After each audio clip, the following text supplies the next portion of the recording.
साथियों, आज हम राजस्थानी साहित्य के पार्ट 3 का अध्ययन करेंगे। पार्ट 3 में हम राजस्थानी साहित्य की विभिन्न शैलियाँ व शब्दावलियों का अध्ययन करेंगे। राजस्थानी साहित्य की शैलियों में हम चारण साहित्य, जैन साहित्य, ब्राह्मण साहित्य, संत साहित्य और लौकिक साहित्य का अध्ययन करेंगे। ये विभाजन विषय और शैली के आधार पर किया गया है। सबसे पहले चारण साहित्य। साथियों, चारण शैली से अभिप्राय चारण, भाट, ढाडी आदि द्वारा चारण शैली में सृजित कृतियों से है। राजपूतों ने भी इस कोटि की रचनाएं की हैं। यह साहित्य अधिकांशतः पद्य में मिलता है। यद्यपि हमें चारण साहित्य का अध्ययन करने पर विशेष सावधानी बरतनी होगी, क्योंकि चारण साहित्य में कई चीजें अतिशयोक्तिपूर्ण भी लिख दी गई थी।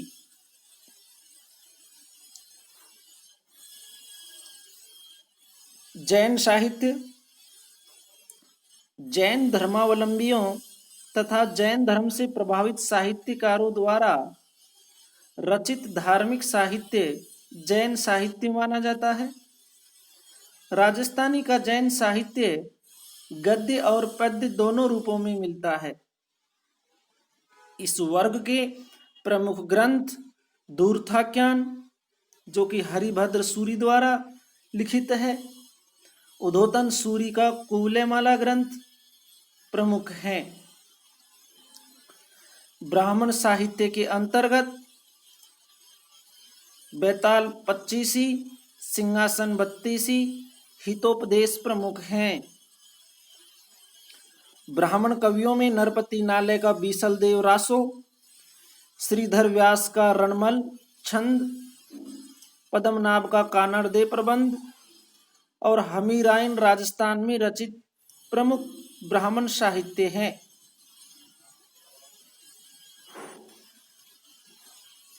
संत साहित्य। अनेक संतों ने भी राजस्थानी साहित्य की महत्वपूर्ण सेवा की है। इनकी रचनाएं मुख्यतः पद्य में मिलती है।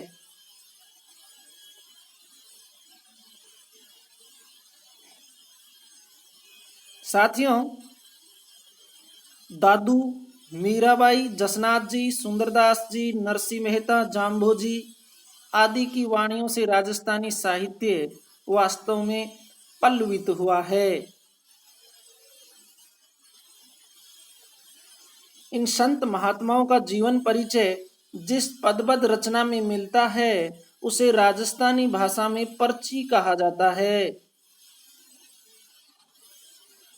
जैसे संत नामदेव की पर्ची, कबीरदास की पर्ची, संत रैदास की पर्ची, संत दादू की पर्ची आदि प्रमुख रचनाएं हैं। लौकिक साहित्य। जिस रचना के लेखक का पता नहीं हो और जो लिखित अलिखित रूप से दीर्घकाल से समाज में प्रचलित हो, उसे हम लौकिक साहित्य कहते हैं।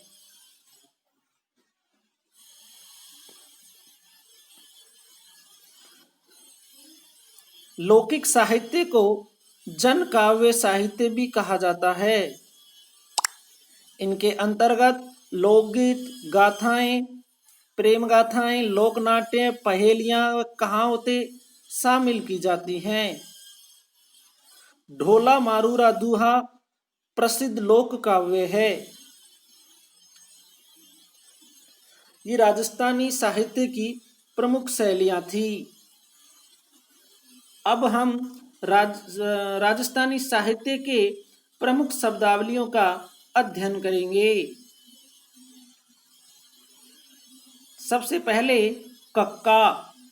साथियों, कक्का उन रचनाओं को कहते हैं जिनमें वर्णमाला के 52 वर्ण में से प्रत्येक वर्ण से रचना का आरंभ होता है। ख्यात साहित्य। देशी राज्यों के राजाओं ने अपनी मान मर्यादा का चित्रण इतिहास लिखवाकर किया है। यह लेखन प्रणाली ख्यात कहलाई। ख्याति प्राप्त प्रसिद्ध एवं लोक विश्रुत पुरुषों के जीवन घटनाओं का संग्रह ख्यात कहलाता है। ख्यात का नामकरण वंश, राज्य या लेखक के नाम पर किया जाता है। ख्यातों को 2 भागों में बांटा जा सकता है। पहला है संलग्न ख्यात। ऐसी ख्यातें क्रमानुसार लिखी जाती हैं, जैसे दयालदास की ख्यात। ख्यात का दूसरा प्रकार है बात संग्रह। ऐसी ख्यातों में अलग अलग छोटी या बड़ी बातों द्वारा इतिहास के तथ्य मिलते हैं, जैसे मूथा नैनसीरी ख्यात एवं बाकीदासरी ख्यात। ख्यातों का लेखन मुगल बादशाह अकबर के समय से 16वीं सदी से माना जाता है। अबुल फजल द्वारा अकबरनामा के लेखन हेतु सामग्री एकत्र की गई। तब राजपूताना की विभिन्न रियासतों को उनके राज्य तथा वंश का ऐतिहासिक विवरण भेजने के लिए बादशाह ने आदेश दिया था। इसी संदर्भ में लगभग प्रत्येक राज्य में ख्यातें लिखी गई। प्रमुख ख्यातों में मुहैणोत नैनसीरी ख्यात, दयालदासरी ख्यात, बाकीदासरी ख्यात, गांवारी ख्यात, मुंडीमाररी ख्यात आदि प्रमुख हैं। झमाल। झमाल राजस्थानी काव्य का मात्रिक छंद है। इसमें पहले पूरा दोहा, फिर 5वें चरण में दोहे के अंतिम चरण की पुनरावृत्ति होती है। झूलना राजस्थानी काव्य का मात्रिक छंद है। इसमें 24 अक्षर के वर्णिक छंद के अंत में यगण होता है, जैसे अमर सिंह राठौड़ झूलना, महाराणा प्रताप का झूलना। टब्बा और बालाउभोद मूल रचना के स्पष्टीकरण हेतु पत्र के किनारों पर विशेष टिप्पणियां लिखी जाती हैं, उन्हें टब्बा कहते हैं। और विस्तृत स्पष्टीकरण को बालावबोध कहा जाता है। दवावैत। साथियों, राजस्थानी तुकांत गद्य को दवावैत कहा जाता है। दूहा राजस्थान में वीर तथा दानी पुरुषों पर असंख्य दोहे लिखे गए, जिनसे उनके साहस, धैर्य, त्याग तथा ऐतिहासिक घटनाओं की जानकारी मिलती है। धमाल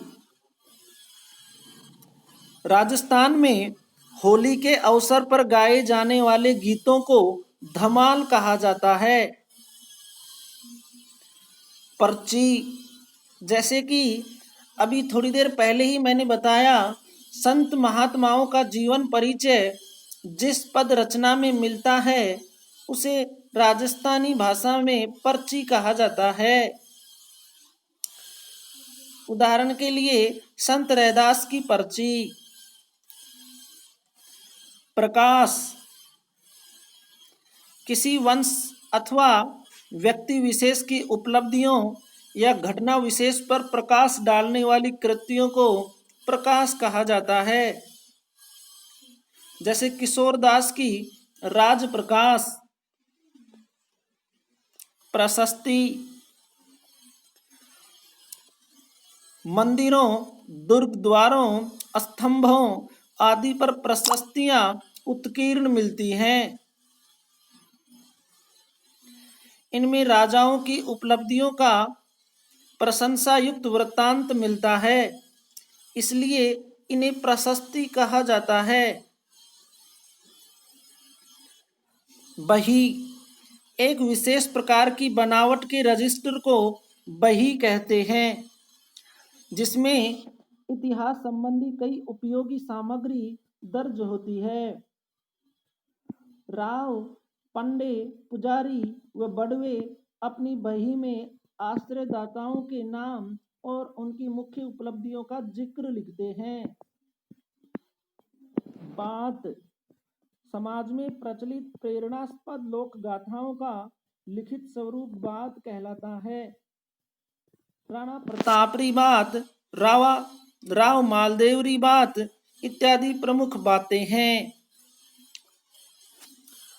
12 मासा, 12 मासा में कवि वर्ष के प्रत्येक मास की परिस्थितियों का चित्र करते हुए नायिका का विरह वर्णन करते हैं।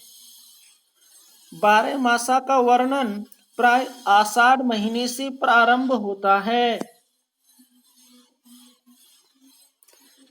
मर्स्या, मर्स्या से तात्पर्य शोक काव्य से है। राजा या किसी व्यक्ति विशेष की मृत्युपरांत शोक व्यक्त करने के लिए मर्स्या काव्यों की रचना की जाती है। जैसे महाराणा जगत सिंह की मृत्यु पर लिखा गया राणे जगपतरा मर्स्या। रासो, जिस काव्य ग्रंथ में किसी राजा की कीर्ति, विजय, युद्ध, वीरता आदि का विस्तृत वर्णन हो उसे रासो कहा जाता है। जैसे पृथ्वीराज रासो। रूपक, किसी वंश अथवा व्यक्ति विशेष की उपलब्धियों के स्वरूप को दर्शाने वाली काव्य कृतियों को रूपक कहा जाता है। जैसे राज रूपक, वंशावली या पीड्यावली। वंशावली में विभिन्न वंशों की सूचियां मिलती हैं। इन सूचियों में वंश के आदि पुरुष से विद्यमान पुरुष तक पीढ़ीवार वर्णन मिलता है। ये अधिकांश भाटों द्वारा लिखी गई हैं। उदाहरण के लिए अमर काव्य वंशावली। वचनिका, राजस्थानी साहित्य में गद्य पद्य मिश्रित काव्य को वचनिका कहा जाता है। अचलदास खींचीरी वचनिका प्रसिद्ध वचनिका ग्रंथ है। विगत, विगत में किसी विषय का विस्तृत विवरण होता है। इसमें इतिहास की दृष्टि से शासक, शासकीय परिवार, राज्य के प्रमुख व्यक्ति तथा उनके राजनीतिक, सामाजिक एवं व्यक्तित्व का वर्णन मिलता है। जैसे मूथा की मारवाड़ा परगनारी विगत प्रसिद्ध है।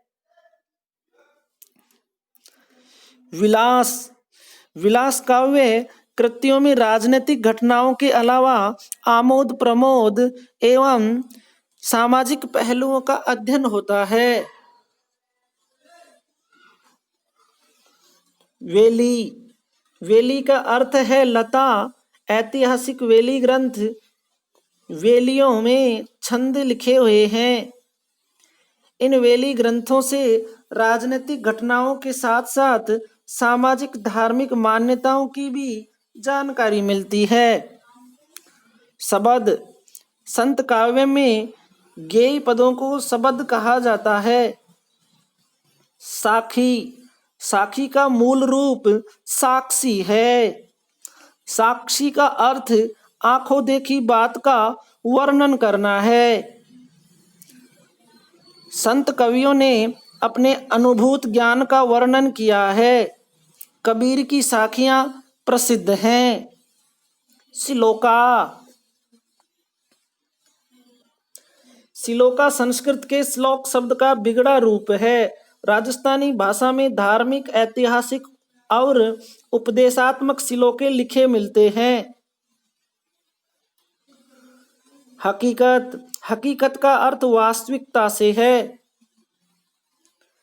इन लघु कृतियों का उद्देश्य किसी घटना, स्थान विशेष या राजवंश के बारे में सही जानकारी का बोध करना है।